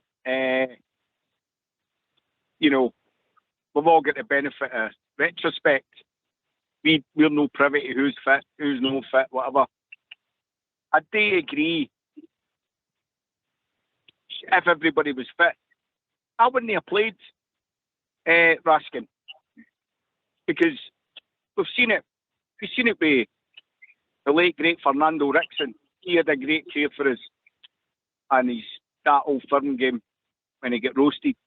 It's all right saying they're young boys that are starters, no projects, no the rest of it. He's no kicked a ball for Standard Liège, and he's had two games for us. You can't throw him into that cauldron, no matter what character they've got or whatever, unless it's a dire emergency. And for the same reason, it wasn't a game for Tillman. I also believe it wasn't a game for I forget his name, the other boy, Cantwell. Because we've all heard that, we've all quoted it. As soon as you've got to earn the right to play. Your Tillmans and your Cantwells are never ever going to earn you that right. They'll play when the right's been earned, but they're never going to earn you that right. So, cheers, mate. Yeah, cheers, mate. I'm going to bring Craig in, mate. Yeah, Craig. Okay. Yeah, we'll come back to you. Don't worry, mate. When you go, Craig. I disagree with that. I totally disagree with that. Raskin, right? He played against Livingston. So did Cantwell. They both had good games. The guy's right when he says he's never played for Standard Liège for X amount, and the other guy for Norwich. But they look fitter than all the ones in our team. So what are we doing in training? I would love to see a training session. If you're good enough, you're old enough. I mean, they put that. I mean, if you're looking at it that way, they put that Johnson in, who came with the World Cup with Canada. They put him in the Ibrox. Just put him in. Until we get players that Old Bear was on about yesterday that can run and are fit, we will never match them. I'm sorry to say it, but we will never match them. GB, run and run and run. GB. And I mean the defence hawks, right? That Starfelt, he's a dummy. An absolute dummy. The goalkeeper's useless. He's seen that yesterday, mate. He's seen that yesterday. And the guy at left back, the Rangers supporter, what do you call him, Taylor? I mean, he tried to give us a game. And we've got a wee guy. I mean, don't get me wrong. He's infectious in that, but he's useless that Sakala. I mean, he's laughing after he misses that chance. Laughing. I'll tell you something, I wasn't laughing. I'm just so angry. I'm just so angry at Beale. How he could not change that after 10 minutes. And then to come back in the room after I made myself a cup of tea. It should have been arsenic. And he never changed it at half time. And I'm sure he only changed it because the Chuckle brothers, Lundstrom and the other character, Kamara, were on yellow cards. No, I think that was pre-arranged, the timing of the substitutions. GB? Aye, they'd ran the race by that point, either way, whether we were winning or as we were behind. I think the whole Raskin point, he came on, he had a fantastic game, to be honest, for me. Boy, he dug in, he was winning the balls, he was always positive and going forward. I mean, that one that kind of ricocheted, it just shows you into a wee bit of heart and desire, and it was in the box, and and it basically nearly fell for Cholak to stick it away. And if it didn't go for his legs, then we were just hoping for Big Borna to stick it away as well. And it just didn't fall for us, they kind of chances. But Raskin himself didn't do. The only good thing that's came of yesterday is Raskin's now proved that he's got to get his shot and he can't get dropped unless he's injured, which we don't want, obviously. But he's a mainstay now in that squad. Raskin's got to start most games for us now. And then it's down to the pair that he's going to try and get round about him. So whether that's got to be Cantwell going forward with another, or it reverts back to the whole Kamara Lundstrom thing. But Raskin's got to be in there now. But again, Cantwell's position is still kind of iffy the now as well. Where do we put him? I mean, we've not really got him settled yet, and that's all because of the way Tillman had been playing. So the squad's a bit up in the air now after the game at the weekend. Always is. You always have an overreaction. I don't mean that in a flippant way. We tend to, we look at it, we dissect it heavily when we have a defeat for them. Yeah, but we'll have to, we've got to go on with it. We've only got this squad to the end of the season. I think on the south side, I think there'll be a lot of changes going forward. Jimmy, a question for you, mate. It'd be fair to say you're quite an experienced football man, yeah? I don't know about that. I'm just a punter. You're an experienced punter, yeah? I don't mean not be square, right? But they play a certain way, but they're a bit more streetwise. They're not getting bookings, they're making fouls. But they're cute because they stop you playing. Yeah, they all do it, yeah? They block you, they bust you, they shove you. We're too nice, mate. Aye. Their coaching seems to be different. I mean, that guy come in from nowhere. You know, nobody knew who he was or what he was. He come in there and he brought players in that he knew, and he knew what they could do. Players that nobody had ever heard of or even thought about. But we go to Belgium, and for all of a sudden we're bringing in folk from Belgium, you know, for whatever reason.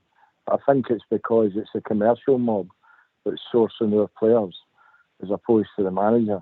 And I think Beale was a safe bet for. It would be interesting to see who actually applied for the job and who was actually interviewed for the job when they get rid of Gio. You see, for all Gio's faults, Gio told the truth when he said that the squad isn't good enough. But he said it at the wrong time, and we took a hammer on all these European ties, and then the confidence went down. And somebody said there about the confidence getting down again, but the confidence never getting down because we went unbeaten there. But I don't know how many games it was, 11 games or something like that, and I one draw. So we should have went into that game against them yesterday full of confidence and brimming with confidence because they're not playing that well. And then they've got to be the confidence of the fact that we should have actually beat them the last time we played them at Ibrox and threw it away near the end. So I don't see how that confidence thing is. The boy Raskin, to me, he's a player. He reminds me of a bit of Davis, Stuart McCall, they kind of players that's strong, players that can run from box to box, and players that don't mind taking a tackle when passing, and real workers that can play football. The other boy, Cantwell, I mean, I've seen him warming up at Livingston, and he was just running on from one side of the park to the other, doing all the wee step wheels and all the wee fancy flicks, which is all well and good. If you're in a team round about that's winning and it's successful, you've got the luxury players, but he was getting caught on the ball when he came on yesterday as well. He was too slow.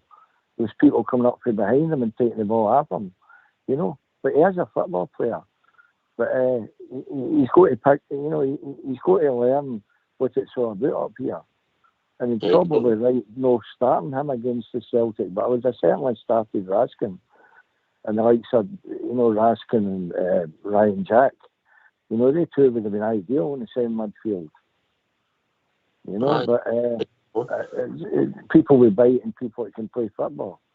Just the same as you talk about, we've not got any captains apart from Tavernier, which is probably right. But if we'd have fit Ryan Jack, and Ryan Jack was able to play game after game, then you'd have another captain in your team. And him, probably a better captain than Tav. Tav, I mean, I'm not his greatest fan, Tav, but for a few seasons there, it was like Roy of the Rover stuff. I mean, I used to joke for the guys next to me when he's home to the wife and says, what happened today? So I scored a penalty, I scored a free kick, I made the pass, we won the game. You know, because some of the things, it was like Roy of the Rovers for him. It was as if he wasn't doing it, nobody was doing it. You know, and that was true. He's not a great defender, but he gave it a go, you know. And we did get, you know, we've had our money's worth out of Tav, and he's been a good servant to us, you know. But whether he's a great Rangers captain or no, that's a different kettle of fish altogether. No, you're judged by what you win, mate. You're judged, unfortunately. I don't dislike Tav the man, and he could have been immortal. But they all could have been immortal if they'd have won that UEFA Cup. If they'd have won that UEFA Cup, there'd have been statues, they'd all been in the Hall of Fame, they'd all been, you know, they'd have been treated the same way as the 72 team. I think they were posing for the statues yesterday, mate, if I'm being honest. How you doing, son? Smurf, and you come, mate? Aye, I'm here. Well, I don't know about immortal. To be honest with you, I think we need serious investment now going forward. I don't think, you know, let's not have an overreaction. 5 minutes away from getting in, although it's subject, 5 minutes away from getting in, nothing eats it off time, you know, and it's a different game, innit? But no, we need serious investment. But what I will say is, Michael Beale, he does well with the media. He just needs to open it down a bit. Yeah, maybe try to make too much an impact. Anyway, we've been joined by John. Evening, John. You're back with us. Evening, guys. How are you all doing? All right, John. Yeah, what's on your mind? The usual. I feel the same as the rest of the troops. It was shocking. Celtic weren't great, but we were dire. We were absolutely dire. To a man, we were dire, apart from maybe McGregor, because when they got shots off, he saved us for an absolute humiliation. They could have been 4, 5 and 6 up, and he saved us at 41 years old, and they're talking about we need a new keeper. We're not going to get a new keeper of that calibre. People are talking about we need to spend a lot of money. We don't have a lot of money. It's that simple. Raskin should have started. End of story. The fact that they were bringing guys back that were injured and then threw them straight back into the firing line in a cup final against Celtic, who are flying, that's got to rest on Michael Beale's head. You know what I mean? That's on him. He's got to take the blame for that. I assume that he has, but I hope that he learns from it and he starts to work with the squad that he's got to make it better. Because when you watched them on the park yesterday, they were used to playing against a low block team that had no possession. They weren't ready for it. Celtic harried them. Celtic nipped the ball after them. They were used to having time on the ball. Even Malik Tillman in midfield, that guy's sharp as fuck. Excuse my line. Malik Tillman is a sharp player, but he's back to the ball and he got nipped off. He got absolutely the ball stolen right off his feet because he thought he had time. This is the old firm. You never get time. You need to be pressing. You need to be pushing. And the amount of players in that squad yesterday. Do you think that's Tillman's position?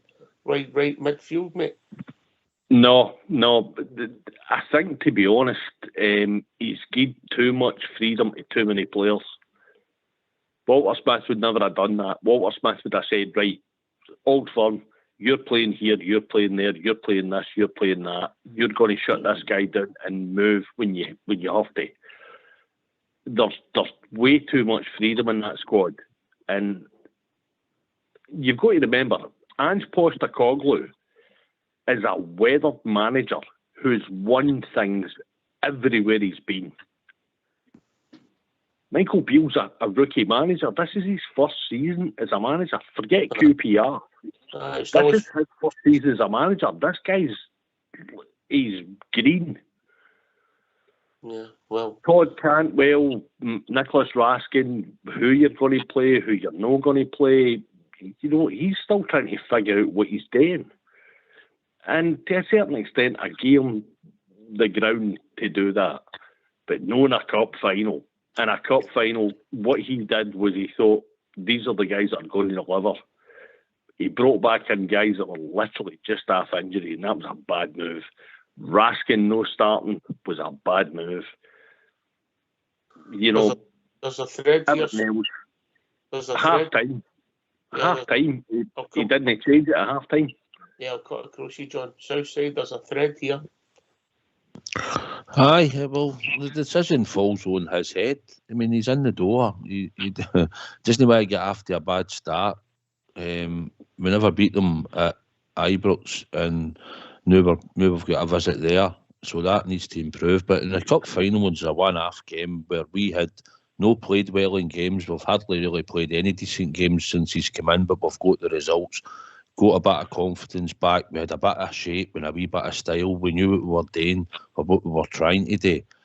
And then you come into the cup final, we're all happy, we're all thinking, well, we've got a great chance here. Why should we know? And then when we seen the team, we thought, because we didn't have a lot of legs in the middle of the park. And then you're thinking, well, he was saying he's unfit and he's unfit. And to be honest, we lost sloppy goals. They were quicker and tappier players. And with certain players on the day, I was looking for a big game for Ryan Kent, and he was anonymous in the whole game virtually, apart from getting booked and hitting the post.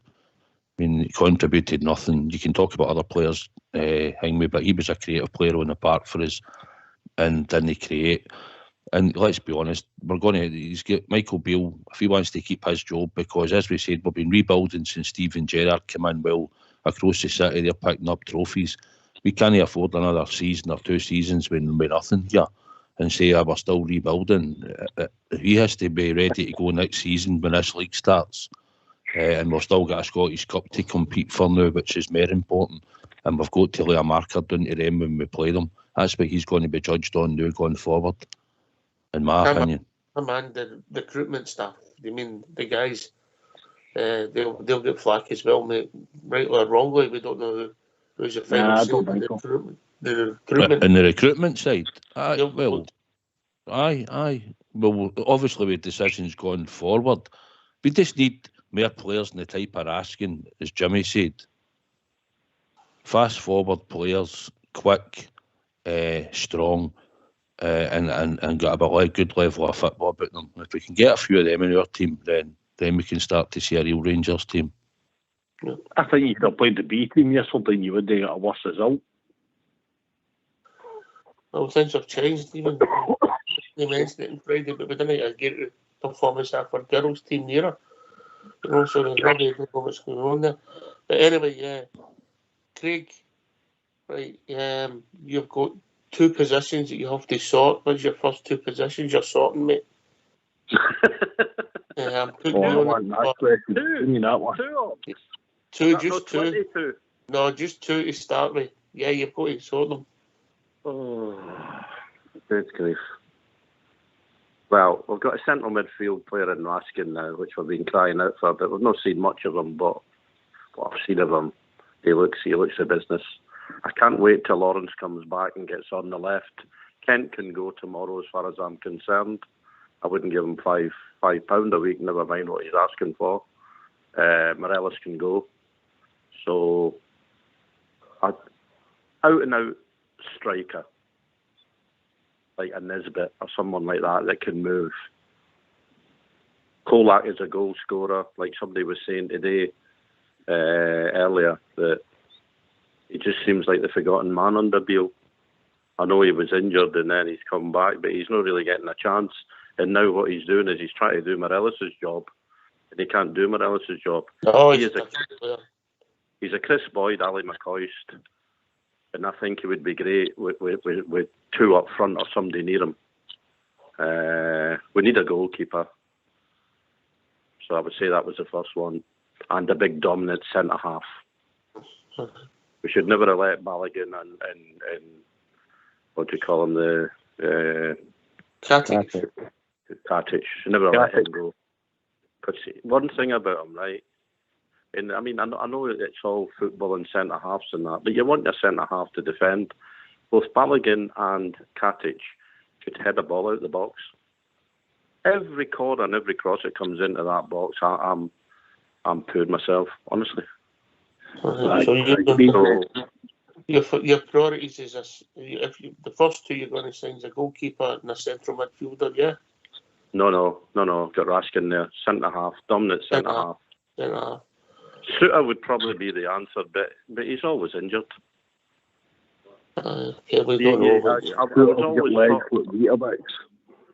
was always taught, right, going through school, and I played for Wallsend Boys Club, the spine of the team, your goalkeeper, your centre-half, centre midfield player, and your centre-forward, and you build around that.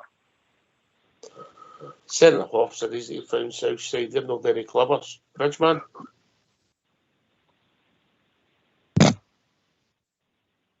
No. Bridge. He speaks better. Same question to you, Jimmy. Your two priorities, the players you want to bring in. Centre half and a striker, somebody that can score goals, somebody that can defend. We need got a goal. Is Joe like that? Is he a guy that can score goals if No. he plays the right system? No, we've not got the players. That was Glenn Bronckhorst with the idea, a couple of wingers just hitting boys into the centre for him to finish it off, but we don't play like that now again. You know, when coming through this, we need somebody like Alfie, but somebody that can finish, somebody the way Alfie used to be, that can score goals regularly for us. We've no got that. Nobody can finish. Sakala can't finish. Alfie's hot and cold, and we've got nobody that can finish, nobody that can score goals on a regular basis. You just need to look at the amount of goals that they've got. You know, look at their goal difference, and that tells you that it's not there. You know, and we're centre halves. We were complaining recently. The European runs, the cross into the box at the end of the centre halves, corner kicks, free kicks, boys coming in high into the box. Nobody could clear it. But the Celtic are not doing that. The Celtic are cutting through and cutting the box back on the ground, and we can't clear that either, you know. So we can't defend and we can't score. You know, that's how we got all the draws. And that's how our goal difference is away, shot away. You know, the Celtic have got players all over the park that can score goals. We haven't got that. You know, we've not got that at all. I disagree. I think we have got that. Well, who's scoring? I think honestly, I think we've got goals out of the pitch. It's like Theo decided that Cholak was the man, and we battered fucking goals in left. Sorry, right. We battered goals in left, right, and centre. We were absolutely hammering teams. When? The difference between yesterday's game and the league is we have scrambled results. If anybody thought yesterday was going to go our way, they're deluded. Celtic are a far better team than we are. We can hit it on flashes and bursts, but Celtic can do it consistently. They are always on the ball, and that hurts me to say it, but it's true. That team are on it, and we're not. Who are we bringing back? You know, you're talking about John Lundstrom going back and going to make a difference. The guy's just back to injury, and even when he's fully fit, he's not going to be a game changer. He's no Brian Laudrup. Yanis Hadji, if he's fully fit, is he going to literally change a game? Maybe. But on past performances, probably no. Fashion Sakala is all speed and no heat. Ryan Kent, forget him. I get what your man said earlier on. You know, forget him getting a wage rise. Dump him. I'd rather play Scott Wright than Ryan Kent. Oh, well, you know what I mean? Ryan Kent's one of these guys that's like, he turns up when he comes up. But how many goals does Ryan Kent score a season? How many? Put it this way, two things for a winger: crosses and goals. Look at Ryan Kent's figures. He's no putting crosses in that are actually dangerous, and he's no scoring goals. Therefore, why are we paying him that amount of money? Let him go. Alfredo Morelos has put the tools down 2 seasons ago. Let him go as well. I think that might happen anyway. It looks that way. Kolak's busted at the bit to get the game. All right, take a breath, mate. Take a breath. Right. I know, I need to take a breath, but Kolak's desperate for a game. Why we not letting him go? John, stop. Take a breath. Cheers, mate. Well, gentlemen, we've reached that time of the evening. I don't think Bridgeman's with us. GB, you still there, mate? Aye, mate, I'm enjoying the chat. Just sitting back, relaxing, mate. Yeah, it's been interesting, isn't it? Some great points, and everybody, bar John, he got a couple of half yellow cards, but we'll let him off. Am I getting a warning? A warning. Come here, you. Take it again, you're off. Right, okay. Right, do you notice, last thing I'll say is, do you notice there was no VAR yesterday? Not once was it used yesterday. Not once was it used. Absolutely, that's great for the game. That shows that it was a really good game because VAR was not involved. You know, it was a last word for your good self, Smurf. What was the left? Jimmy, last word for you, Jimmy. No, we go again against Kilmarnock. Just need to get a better performance and start from scratch again for the end of the season. But Scottish Cup has to come in. Yeah. You watch the players. The players are either going to bounce back or they're going to die in their arse. John, just wait till you hear your name, yeah? It doesn't work, it's radio. Craig. Mine's just not about football, Ox. I heard a couple of guys that are for Drum Chapel, for the drum. My granny was for the drum in Bracani, and my partner's granny was for King Fond's Drive, so things back good memories. Things back good memories. I know it well, King Fond's Drive. Bridgeman was raised. Bridgeman spent a lot. Don't interrupt the Knox. Where am I now? South side. No, I know you're coming to the good part of the city, you know. We're there in Drumchapel beside the burnt out skips and the burnt out motors. But anyway, as we say, you go there for the heat, didn't you? Listen. We know what went wrong yesterday, right? We know we didn't turn up. Fed up listening to the captain coming out with excuses. Honestly, supported Rangers for many a year, and I've not heard so many excuses. I've heard the team or the captain and the manager saying once or twice over the years, "Aye, that was a bad. We never turned up today." But honestly, I'm sick of Tavernier telling us that. But here, we soldier on. Listen.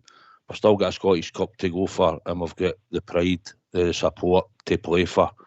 So we'll go on again at Kilmarnock at Ibrox on Saturday. Expect a few changes, and let's hope we get the Rangers win. And I agree with just about everybody's sentiment tonight. But as a support, we'll take it. We'll dust ourselves down, act accordingly, and we'll go again, lads. Yeah, last word for yourself, Ian. Yeah, it's been a good show, lads. It means a lot. I wish it wasn't, but it means a lot that we're happening. We can only get better. We've got to start with Kilmarnock, get back on the track again. And with Southside and me and also on the bank guys, you're right with the Southside being the best. Oh, wait a minute, mate. You were doing all right up to that point, mate. Southside, the river. Man's got knowledge, a man's got knowledge. Just remember, as I said to Southside once, remember which side of the river Rangers started on, yeah? Right, anyway, can I thank everybody for the way they conducted themselves? It was great to hear lads. Everybody. Cheers, lads. Thanks for listening. Thanks to Southside, GB Bridgeman. Thanks to Gary Smith, Bobby, Ian, Jimmy, Craig, Ian and John. Thanks for everybody taking part in the show. Thanks to Fox and Old School Blue for doing the technicals. This is Rangers Radio. We'll be back tomorrow night between 8 and 10 talking about all things Rangers, and I'm sure the post-mortem will carry on. Take it away, Old School Blue. They come from all of Glasgow, they come from near and far. They come from every Highland glen, from here to Lochnacar. They sail from dear old Belfast to the bonny banks of Clyde.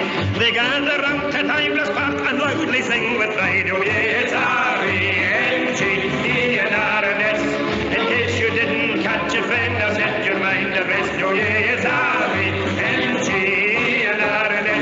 The boys in blue of Ibrox, aye, the Scotland's very best. Oh yes, R-E-N-G-E-N-R-N-S. In case you didn't catch a friend, I'll set your mind at rest. Oh yes, R-E-N-G-E-N-R-N-S. The boys in blue of Ibrox, aye, the Scotland's very best. Aye, there's Ritchie, Shearer, Robin, John Craig, McKinnon too. There's Baxter, Henderson, George McLean, they proudly wear the blue. There's Miller, Brandon, Wilson, what better could you want? Plus 70,000 Rangers fans that proudly sing this chant. Oh yes, R-E-N-G-E-N-R-N-S. In case you didn't catch it, friend, I'll set your mind at rest. Oh yes, R-E-N-G-E-N-R-N-S.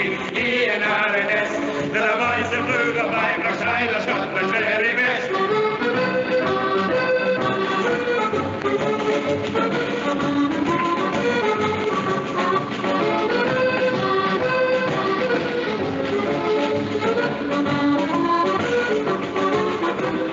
Ritchie, Shearer, Robin, John Craig, McKinnon too. There's Baxter, Henderson, George McLean, they proudly wear the blue. There's Miller, Brandon, Wilson, what better could you want?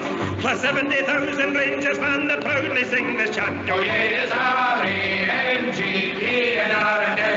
In case you didn't catch it, friend, I'll set your mind at rest. Oh yes, R-E-N-G-E-N-R-N-S.